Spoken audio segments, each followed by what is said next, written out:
నమస్తే. నిజంగా ఏదన్నా అంటే అన్నం అంటారు గానీ, ఆ పార్టీ గాని, ఆ కుటుంబం గాని, ఈ దేశానికి చేసిన ద్రోహం ఇన్నేళ్లలో భారతదేశానికి చేసిన ద్రోహం అంతా ఇంత గాదు. మొన్న నవంబర్ 30వ తేదీన నాగాలాండ్ రాజధాని కోహిమా ఒక ఒక క్రిస్టియన్స్‌కి సంబంధించి ఒక కార్యక్రమం ఉండే, ఒక సువార్త. దానికి అమెరికాకు చెందిన క్రైస్తవ సువార్థికుడు ఫ్రాంక్లిన్ గ్రాహం అతను రావాల్సుండే సువార్త చెప్పడానికి. అయితే మన central home ministry of home affairs visa నిరాకరించింది అతనికి. దీంతో అతని పర్యటన రద్దయింది. అయితే ఆయన రాకపోయినా సరే, ఫ్రాంక్లిన్ గ్రాహం రాకపోయినా సరే, ఆ కార్యక్రమం అయితే కొనసాగుతుంది, ఆ సువార్త స్వస్థత సభ కొనసాగుతుంది కోహిమాలో అని ఇక్కడి నిర్వాహకులు చెప్పేశారు. అయితే మరి వీసా ఎందుకు తిరస్కరించినట్టు ఫ్రాంక్లిన్కు అనే కారణాన్ని కేంద్రము అంటే ఇంకా అధికారికంగా కేంద్ర ప్రభుత్వమో హోంమంత్రిత్వ శాఖన ఇంకా ప్రకటించకపోయినా అసలేంటి ఆ ఫ్రాంక్లిన్ గ్రాహం ఎవరు, అతని నేపథ్యం ఏంటి, అమెరికా ఎవాంజలిస్ట్కి భారత్కి ఉన్న ఎలాంటి సంబంధాలు ఉన్నాయి, ఇవన్నీ కూడా మనం మాట్లాడుకుందాం. మొదట నేను ఒక ఆరోపణతోనే మొదలు పెట్టాను కదా, ఆరోపణ కాదు నిజం, అది ఒక విమర్శతో మొదలు పెట్టాను కదా, ఆ పార్టీ ఆ కుటుంబం అని. మరి వీళ్ళకి, ఈ ఫ్రాంక్లిన్ గ్రాహంకి ఆ పార్టీకో లేదా ఆ కుటుంబానికో ఏమన్నా సంబంధాలు ఉన్నాయో ఇవన్నీ కూడా ఈ వీడియోలో మనం కొంచెం సుదీర్ఘమైన వీడియో మిస్ అవ్వకుండా చూడండి. సమారిటన్స్ పర్స్ అతని సంస్థ అన్నమాట. ప్రపంచవ్యాప్తంగా కూడా అన్ని ఖండాల్లో తిరుగుతూ మత మార్పిడి చేయడం, క్రైస్తవేతరులను క్రైస్తవంలోకి తీసుకురావడం, ఇంకా వాళ్ళ పని అదే, ఇంకా పూర్తిగా ఆయన అదే పనిలో ఉంటారు. అందులో భాగంగా NGCF ఈ కార్యక్రమాన్ని ఫ్రాంక్లిన్తో ఏర్పాటు చేసింది కోహిమాలో, నాగాలాండ్ రాజధాని. మన ఈశాన్య రాష్ట్రాలు 8 రాష్ట్రాల్లో ఒకటైన నాగాలాండ్లో ఏర్పాటు చేసింది కోహిమా బాప్టిస్ట్ పాస్టర్స్ ఫెలోషిప్తో ఈ కార్యక్రమము దానికోసం ప్లాన్ చేశారనమాట. నవంబర్ 30న ఇందిరాగాంధీ స్టేడియంలో కార్యక్రమం జరిగింది. అతను రాలేదు కానీ నిన్న జరిగింది ఆ ప్రోగ్రాం అనమాట. అంటే ఒక ఐక్యత కోసం ఆరాధన కోసము, క్రీస్తు ఆరాధనలో భాగంగా అందరి ఐక్యత కోసం ఇది చేసినామని ఆ సదరు నిర్వాహక సంస్థ NGCF చెప్పిందనమాట. అయితే ఫ్రాంక్లిన్ గ్రాహం అనేవాడు మొదటిసారి కాదు నాగాలాండ్కి రావడము, అనేక సార్లు భారత్కి వచ్చాడు. ఆయన సంస్థ మారిటన్స్ పర్స్ తరఫున చాలా కార్యక్రమాలు చేశాడు, ఎంతో మందిని మతం మార్చాడు. ఇంకా తన ఎజెండానే అది కదా పూర్తిగా. అనేక కార్యక్రమాలు కూడా చేశారు సేవ పేరుతో. మనం క్రిస్టియానిటీ అనగానే సేవ పేరుతో మత మార్పిళ్ళు చేయడము. భారతదేశంలో ఎక్కువ వాళ్ళు ఫోకస్ చేసింది భారతదేశం మీదనే. అట్లా చేస్తూ వచ్చాడు. 80sలో అయితే వాళ్ళ ఒక విజన్ని ప్రకటించుకున్నాడు ఈ గ్రాహం ఫ్రాంక్లిన్ అనేవాడు. తన సంస్థ నుంచి భారతదేశంలో 1000 చర్చిలను స్థాపించాలనే ఒక లక్ష్యంతో పనిచేస్తూ వచ్చింది. ఆ మిషన్ కింద, అంటే 1000 చర్చిలను స్థాపించాలనే మిషన్ కింద ఆ లక్ష్యం కోసం 80s నుంచే పనిచేశాడనమాట. అయితే ఈ ఫ్రాంక్లిన్ గ్రాహంకి ఒక తండ్రి ఉంటాడు. సరే, ఎవరికైనా తండ్రి ఉంటాడు కదా, ఎవరికైనా ఫాదర్ ఉంటాడు. వాళ్ళ ఫాదర్ పేరు, ఈ ఫాదర్ వాళ్ళ ఫాదర్ పేరు బిల్లీ గ్రాహం అనమాట. అతని ఇప్పుడు లేడు. 1950sలోనే భారతదేశాన్ని సందర్శించాడు అతను. అప్పటి మన దివంగత ప్రియతమ జవహర్లాల్ నెహ్రూకు అత్యంత సన్నిహితుడు ఆయన. గాంధీ కుటుంబంతో మంచి సంబంధాలు ఉన్నాయి, గాంధీ నెహ్రూ కుటుంబంతో.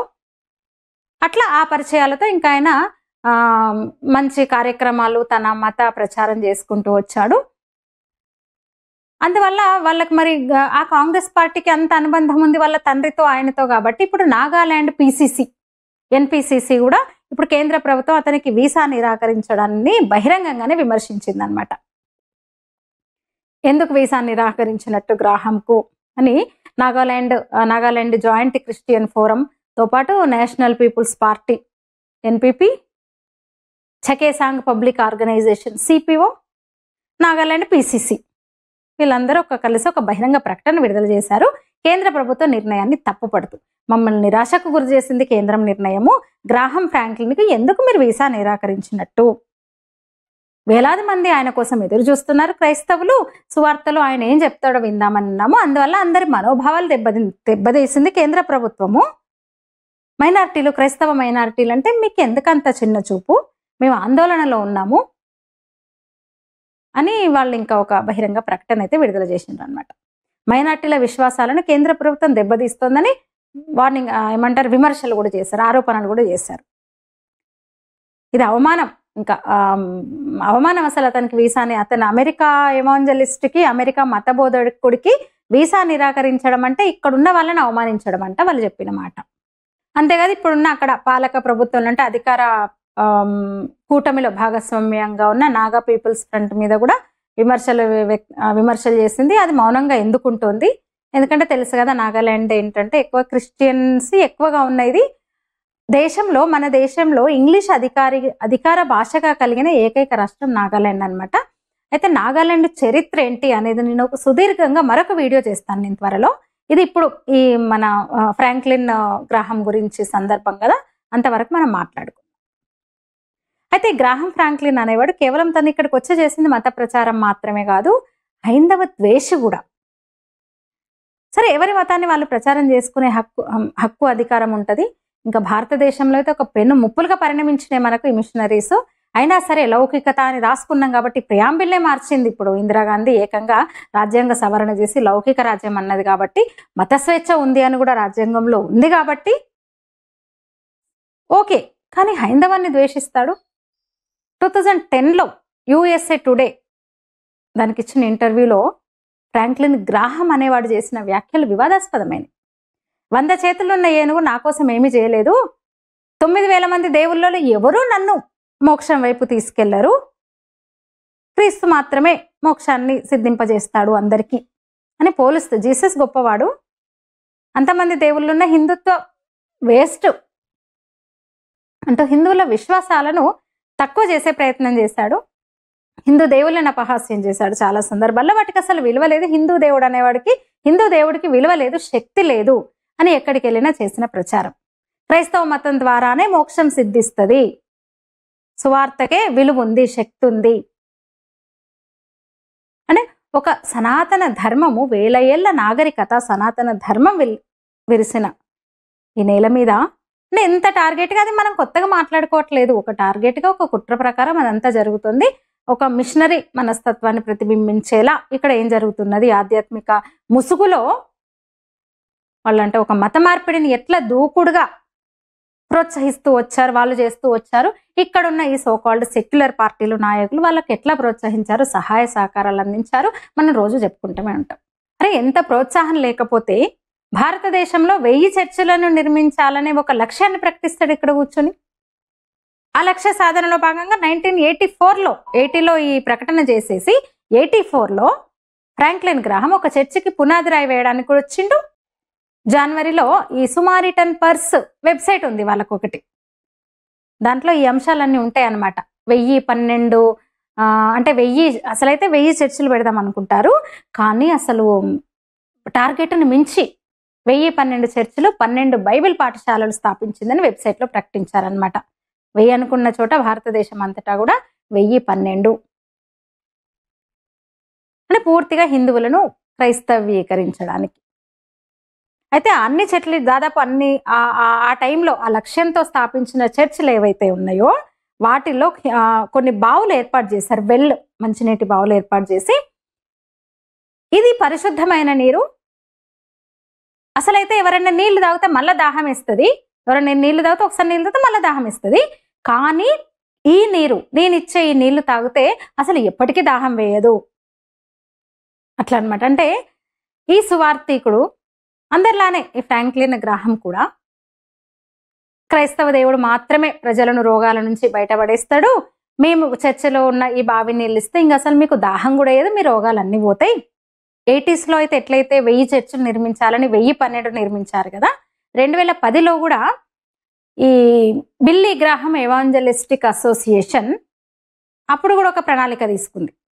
ఇక మే 2020 కోవిడ్ టైం నిజంగా ఒక పానిక్ కండిషన్ ప్రపంచం అంతా ఫేస్ చేసింది. ఆ టైంలో కోవిడ్ భారతదేశంలో వేలాది ప్రాణాలను బలిగొన్నది. అయితే భారతదేశ ప్రజలను రక్షించడానికి నేనున్నాను, వాళ్ళ తరపున నేను ప్రార్థనలు చేయడానికి నేనున్నాను, మీరు మాతో రండి, ప్రార్థనలు చేస్తా, మిమ్మల్ని కాపాడుతా అతను అన్నమాట. అంటే ఎక్కడ ఎలాంటి విపత్తులు జరిగినా, ఎలాంటి ప్రమాదాలు జరిగితే మిషనరీ ముందు వాలిపోతుంది, అక్కడ మతం మార్చడానికి వాలిపోతుంది, ఇద్దరు వాలిపోతారు. ఇక్కడ మన దేశాన్ని చూస్తే మీకు ఎలాంటి భూకంపమా లేదా అగ్ని ప్రమాదాల ఇలాంటి ఘటన వరదల జరిగినప్పుడు 2 రకాల వ్యక్తులు వాలిపోతారు. ఒకటి స్వయం సేవకులు, ఆర్ఎస్ఎస్ స్వయం సేవకులు, స్వచ్ఛంద కార్యకర్తలు, ఇంకోటి మిషనరీ వాళ్ళు.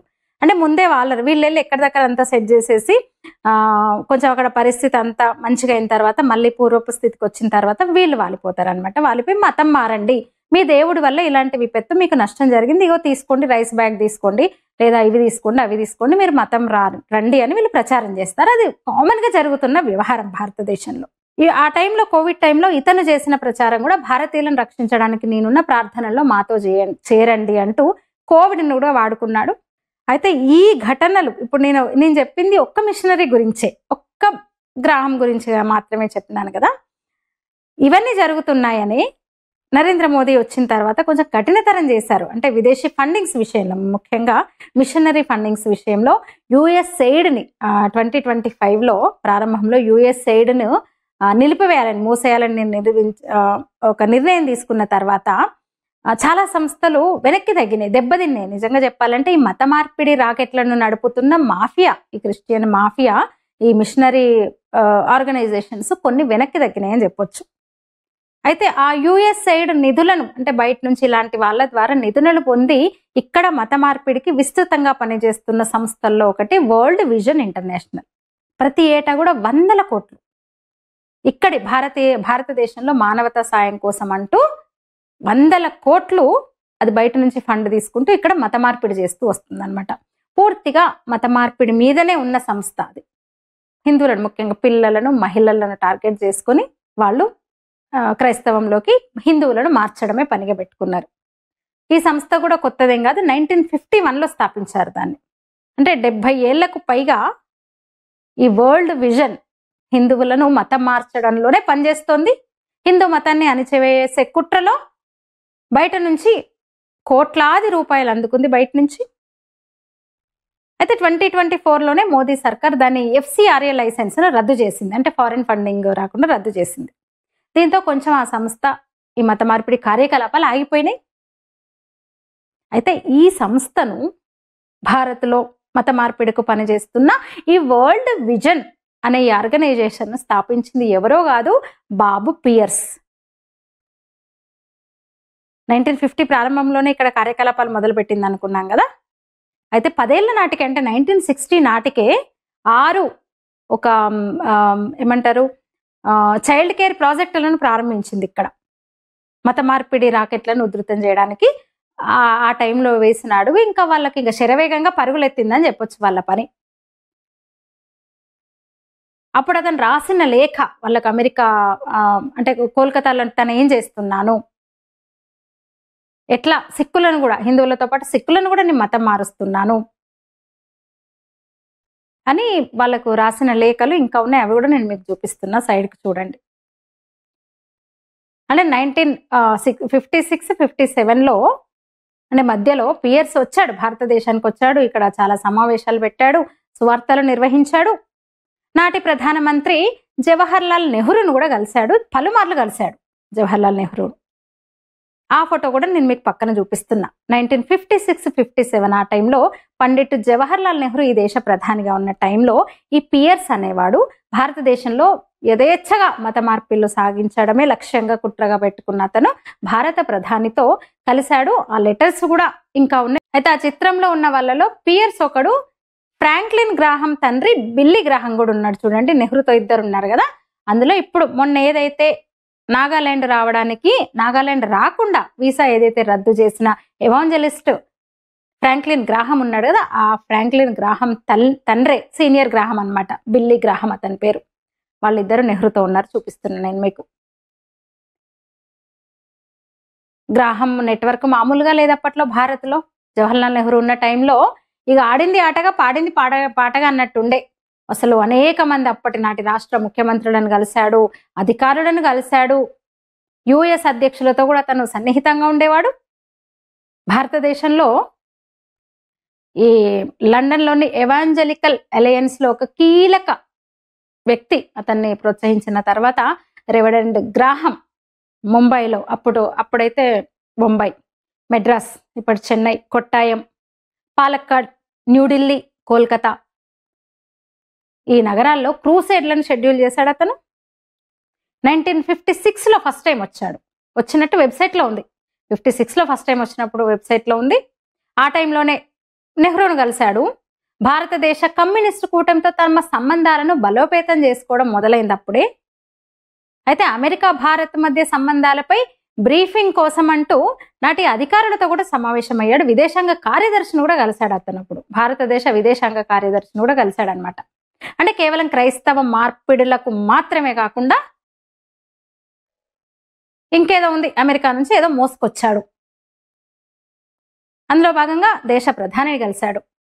అందులో ఈ గ్రాహం యుఎస్ఏ విదేశాంగ విధాన లక్ష్యాలను ఎట్లా ముందుకు తీసుకెళ్లాడు, భారత్ వచ్చి ఎవరెవరితో సమావేశమయ్యాడు, ఏం చేశాడు అనేవి కూడా పూర్తిగా ఉన్నాయి అన్నమాట.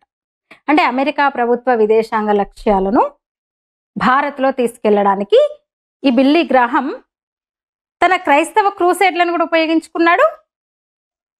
పుస్తకంలో అదే ఉంది. అంటే గ్రాహం అమెరికా అధ్యక్షులకు, అంటే ఒక ప్రపంచ నాయకులకు ఒక అనధికార దూతగా పనిచేశాడని చెప్పొచ్చు. భారతదేశంలోని యుఎస్ రాయబారి, అప్పటి US ambassador John Sherman Cooper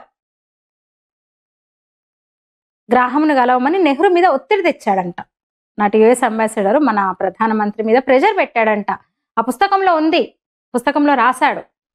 అయితే ఇవన్నీ వివరాలు ఒక పుస్తకంలో ఉంటే డేవిడ్ ఐక్మాన్, మాజీ టైమ్ మ్యాగజైన్ సీనియర్ కరెస్పాండెంట్ అతను, బిల్లీ గ్రాహం అతని జీవితం ప్రభావం అనే ఒక రాసిన పుస్తకంలో ఇవన్నీ ఉన్నాయన్నమాట. గ్రాహం యుఎస్ఏ విదేశాంగ విధానాన్ని, ఆ లక్ష్యాలను భారత్లో మరింత ముందుకు తీసుకెళ్లేందుకు ప్రయత్నాలు చేశాడు. అందుకు ఎంతమందితో సమావేశమయ్యాడు నెహ్రూ సహా, ఇవన్నీ అందులో రాశాడనమాట. ఒక క్రైస్తవ క్రూసేడ్లను ఉపయోగించుకుంటూ, అంటే రెండు పనులు, స్వామి కార్యం స్వకార్యం అన్నట్టు. ఒక అనధికార అంబాసిడర్గా, అనధికార రాయబారిగా ఇక్కడ పనిచేశాడు. తన పని తను మళ్ళీ ఇంకా సువార్తలు చెప్పుకుంటూ, మత మార్పిడి రెండింటి మీద ఒకేసారి కాన్సన్ట్రేషన్ చేసి, ఒకేసారి ఫోకస్ చేసి భారతదేశంలో ఏం చేశాడని అందులో రాశాడనమాట. అంతేకాదు నాటి US ambassador John Sherman Cooper గ్రాహమును కలవాలని నెహ్రూ మీద ఒత్తిడి చేశారంట, నెహ్రూ మీద ఒత్తిడి పెట్టారంట. అది కూడా పుస్తకంలో ఉంది. అయితే నెహ్రూని కలవగానే, నెహ్రూ కలిశాడు గ్రాహంని, కలవగానే క్రైస్తవ మతం గురించి మాట్లాడడం మొదలు పెట్టే వరకు కూడా నెహ్రూ విసుగు చెందాడంట. బిల్లీ గ్రాహం, నేను భారతదేశం అంటే నాకు ఇష్టము, చాలా కనెక్ట్ అయినాను, ఇక్కడ ప్రజలు మంచోళ్ళు, మరి మంచోళ్లే కదా పాపం, వీళ్ళ అమాయకత్వాన్ని ఆసరాగా తీసుకొని మన మతం మారుస్తున్నారు కదా, లక్ష్యాలు అయిపోయే 80sలో మరి ఏమంటారు 1000, అతనే ఆ తర్వాత ప్రణాళిక ప్రకటించేసి 1000 చర్చిలు కూడా పెట్టారు కదా, అంతకుముందు కూడా ఇంకెన్నో కట్టున్నారు కదా. మరి వాళ్ళ ఫ్యూచర్లో అలాంటి ప్రణాళికతో ముందుకెళ్లారంటే మరి అక్కడ బీజం పడింది కదా నెహ్రూతో మీటింగ్లో. అయితే నెహ్రూ మాత్రం దేశం గురించి మాట్లాడినప్పుడు, ఈ విదేశాంగ వ్యవహారాలు ఇవన్నీ అమెరికాతో సంబంధాలు మాట్లాడినప్పుడు ఇంట్రెస్ట్ చూపలేదంట. ఎప్పుడైతే క్రిస్టియానిటీ గురించి మాట్లాడడం మొదలు పెట్టగానే నెహ్రూ ఇంకా ఆసక్తి ప్రదర్శించడం మొదలు పెట్టాడని పుస్తకంలో రాశాడు అతను. అయితే ఈ బిల్లీ గ్రాహం ఒక ఆటోబయోగ్రఫీ రాసుకున్నాడు, జస్ట్ యాజ్ అయ్యామని. అందులో ఈ ఫోటో లేదు మళ్ళీ, అంటే నెహ్రూ, బాబు స్పియర్, ఈ బిల్లీ గ్రాహం ఉన్న ఫోటో ప్రస్తావించలేదు. అయితే పియర్స్ నాకు బాగా తెలుసు అని మాత్రం రాసుకున్నాడు, పుస్తకంలో మాత్రం ఈ ఫోటో లేదు.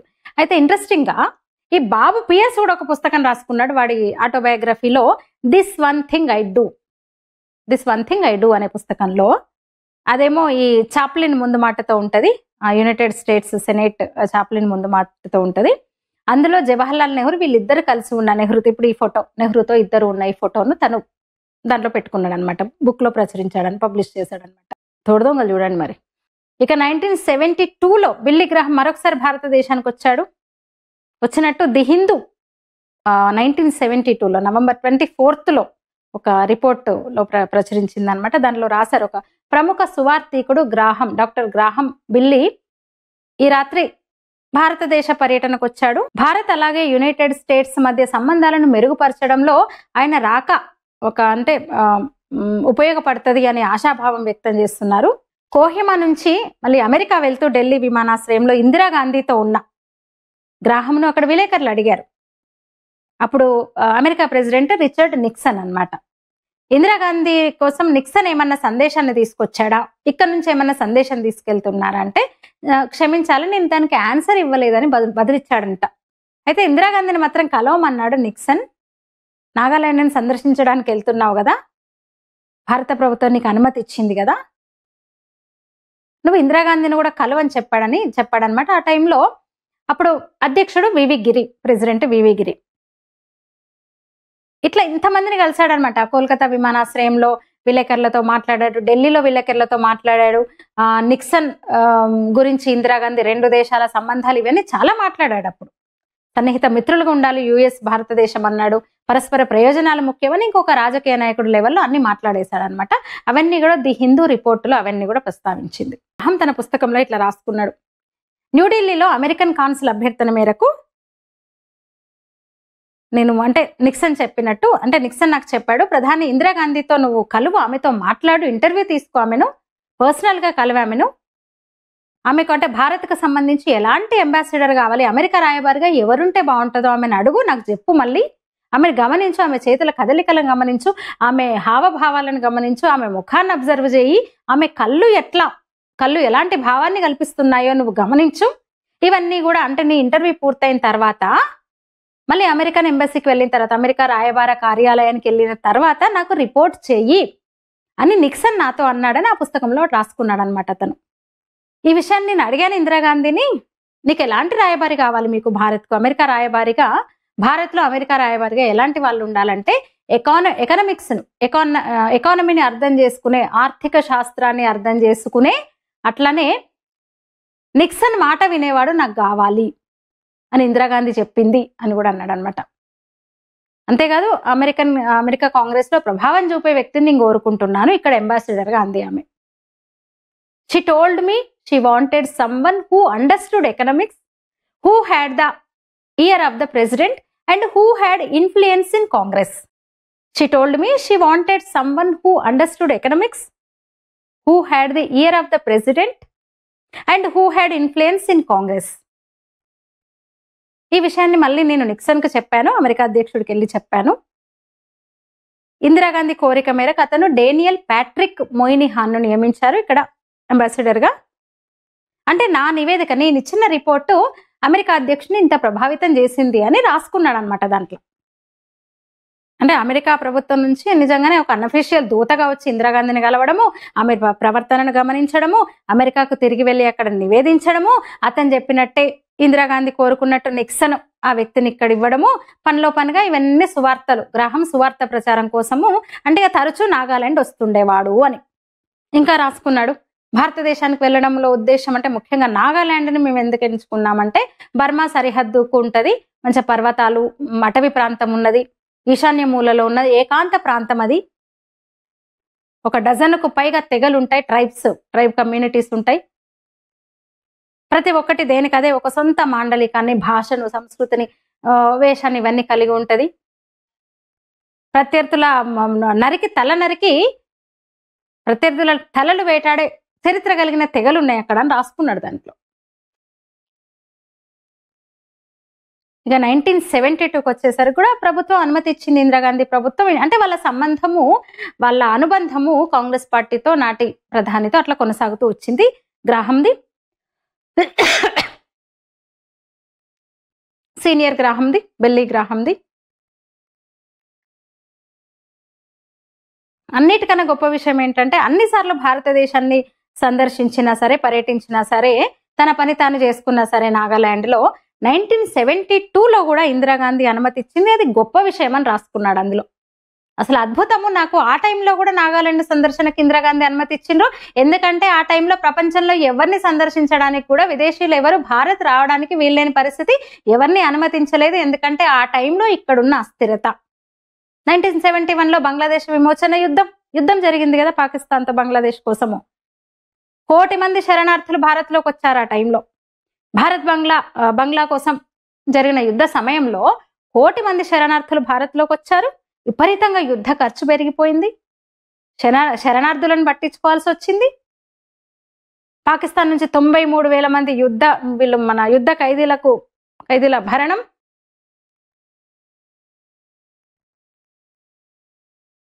యుద్ధ ఖైదీలను తీసుకురావడము, ఎంతో మంది చనిపోయారు, వేలాది మంది సైనికులు చనిపోయారు. ఆర్థికంగా దివాళా తీసింది దేశం అన్ని విధాలుగా. ఆ వెంటనే కరువు వచ్చింది. 1972-73లో విపరీతమైన కరువు, ఆహార ధాన్యాల కొరత ఏర్పడేది, ధరల పెరుగుదల 20% పెరిగింది ఇన్ఫ్లేషన్, నిత్యావసరాల కొరత, ప్రజల్లో తీవ్ర అసంతృప్తి. సరే తర్వాత ఏమైందో అందరికి తెలుసు కదా. ఆ రాజకీయ సంక్షోభంలో 1971లో ఇందిరా విజయం సాధించినా సరే మళ్ళీ రాజనారాయణ్, అలహాబాద్ కోర్టు ఇవన్నీ తెలుసు కదా, అది వేరే విషయం పూర్తిగా. అలాంటి టైంలో, ఆ టైంలో అంతటి క్లిష్ట పరిస్థితుల్లో, సంక్లిష్ట పరిస్థితుల్లో కూడా గ్రాహంకు మాత్రం అనుమతి ఇచ్చిందనమాట. అప్పుడు అదొక పెద్ద వార్త, ఇంట్రెస్టింగ్, అసలు ఎలా సాధ్యమైంది అని ఆయన చెప్పుకున్నాడు. ప్రపంచంలో ఎవరిని రానివ్వని ఇందిరాగాంధీ, విదేశీయులను ఎవరిని భారత్లో అడుగుపెట్టనివ్వని ఇందిరాగాంధీ ఆ టైంలో నాకు మాత్రం అనుమతి ఇచ్చింది అని ప్రకటించుకున్నాడు అనమాట. రెవరెండ్ లాంగ్రియావో, నాగాలాండ్కు చెందిన ఇతర చర్చి అధినేతల నేతృత్వంలో ప్రతినిధి బృందం అట్లా ఒత్తిడి చేసిందో మరి ఆ విజ్ఞప్తికి ఆమె కరిగిపోయిందో తెలియదు కానీ నన్ను రానిచ్చింది. ఇంకా చాలా రాశాడు తన ఆటోబయోగ్రఫీలో. రాబర్ట్ కున్విల్లే అనే ఒక ప్రతిభావంతుడైన యువ భారతీయ మతాధికారి ఉండే. అతను north east India Christian council అధిపతిగా ఉన్నాడు. వరల్డ్ కౌన్సిల్ ఆఫ్ చర్చ్లకు యూత్ ఎవాంజలిజం డైరెక్టర్గా అతన్ని ఆహ్వానించాం. ఆ తర్వాత అతను మా బృందంలో సువార్తకుడిగా చేరాడు. భారతదేశంలోనే కాకుండా ప్రపంచంలోని అనేక ఇతర ప్రాంతాల్లో కూడా విస్తృతంగా ఆయన తన పరిచర్యను కొనసాగించాడు అన్నాడు. మనం వరల్డ్ కౌన్సిల్ ఆఫ్ చర్చెస్ అంటే మనం ఆల్రెడీ ముందే ప్రస్తావించిన కదా, యుఎస్ఐడ్ నిధులతో పనిచేసే వరల్డ్ విజన్ బాబు పియర్స్ స్థాపించిన సువార్త సంస్థ అయిన వరల్డ్ విజన్ కు వరల్డ్ కౌన్సిల్ ఆఫ్ చర్చెస్ ఒక విశ్వసనీయ భాగస్వామి అన్నమాట. అంటే ప్రభు అయిన యేసుక్రీస్తు రక్షకుడు ఆయనే. అంటే యేసుక్రీస్తు అంటే సేమ్ ఉంటది అనమాట, వాళ్ళ ఏమంటారు ఐడియాలజీ అనొచ్చు. యేసుక్రీస్తే దేవుడు, యేసుక్రీస్తే రక్షకుడు, యేసు పరిశుద్ధాత్మ, ఇలాంటి పిలుపులతో పనిచేస్తే ఒక గ్రూప్ ఆఫ్ చర్చెస్ అనొచ్చు. అంటే ఒకే విశ్వాసంలో, అంటే వాళ్ళలో ఒక ఐక్యతగా పనిచేసే, అంటే ఒకే యూకారిలిస్టిక్ ఫెలోషిప్ మార్గంలో ఉన్న చర్చిల సమూహం అని చెప్పొచ్చు. అంటే ఒక క్రీస్తు ఆరాధనలో సాధారణ జీవితంలో వ్యక్తీకరించే ఒక ఇదనమాట. అట్లా వీళ్ళందరూ కలిసి గ్రూపుగా ఏర్పడ్డది ఇదనమాట. ఒకే రకమైన భావజాలమే, అందులో కూడా చాలా విభాగాలు శాఖలుగా ఉన్నాయి కదా, అట్లా అనమాట. అంటే world council of churches WCC అనేది ఒక ఆధునిక క్రైస్తవ ఐక్యత లక్ష్యంగా ఒక మత ఉద్యమం అని చెప్పొచ్చు. అంటే ప్రభువు యేసుక్రీస్తే ప్రభు, యేసుక్రీస్తే దేవుడు, యేసుక్రీస్తు పరిశుద్ధాత్మ, ఆయన మహిమతోటే ఇదంతా నడుస్తుందని, అంటే ఒకే విశ్వాసంతో కనిపించే ఒక ఐక్యత అన్నట్టు, అంటే ఒకే యూకారిస్టిక్ ఫెలోషిప్ మార్గంలోనే చర్చిల సముదాయం అని చెప్పొచ్చు ఈ world council of churches WCC. అంటే ఒక క్రైస్తవ మత ఉద్యమంలో ఇవన్నీ అప్పుడు భాగమయ్యి అలా ఒక విస్తృతమైన ఏమంటారు వాళ్ళు విస్తృతమైపోయినారు. ఇంకా అట్లా ఈ వరల్డ్ కౌన్సిల్ ఆఫ్ చర్చెస్ ప్రపంచవ్యాప్తంగా కూడా అనేక ప్రభుత్వాలతో, అనేక దేశాలతో కలిసి పనిచేస్తుంది. బ్రెడ్ ఫర్ ద వరల్డ్ అనే ఒక జర్మన్ NGO నుంచి ఎక్కువ నిధులు తీసుకుంటది. ఇక బ్రెడ్ ఫర్ ద వరల్డ్ అనేది ఇక్కడ భారత వ్యతిరేక శక్తులకు, భారత వ్యతిరేక NGOs కి, అర్బన్ నక్సల్స్ కి, జిహాదీ శక్తులకి, హర్షమందర్ వంటి వాళ్ళతో సంబంధం కలిగి ఉంది, వాళ్లకు నిధులు ఇస్తూ ఉంటది అనమాట.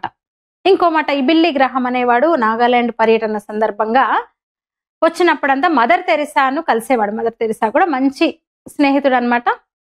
ఆ పుస్తకంలో ఈ వరల్డ్ విజన్ వ్యవస్థాపకుడి బాబ్ పియర్స్ ఉన్నాడు కదా, తాను రాసిన పుస్తకంలో అందులో ఉన్నది ఏంటంటే ఆ NGO మదర్ తెరిసాకు కూడా డబ్బులు చెల్లించింది. మదర్ తెరిసాకు కూడా ఫండ్ ఇచ్చింది. అమెరికా ఏమంటారు భారతదేశంలో మత మార్పిళ్ల కోసము, మత మార్పిడి లక్ష్యంగా వచ్చిన మదర్ తెరిసాకు కూడా ఆ NGO డబ్బులు ఇస్తున్నట్టు ఈ బిల్లీ గ్రాహం వాడు తన ఆటోబయోగ్రఫీలో రాసుకున్నాడు అనమాట.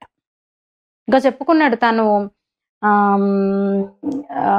కోల్కతాలో కూడా నేను వార్తలో పాల్గొన్నా, కోహిమాలోనే కాకుండా ఒకసారి అయితే 90,000 మందికి పైగా ప్రజలకు నేను ప్రసంగం ఇచ్చిన, సువార్త ఇచ్చిన. ఆ టైంలో ఒక గవర్నమెంట్ వసతి గృహం, గవర్నమెంట్ గెస్ట్ హౌస్ కు నన్ను నేను వెళ్ళాల్సి వచ్చింది. ఆ రాత్రి నేను అక్కడే బస చేశా.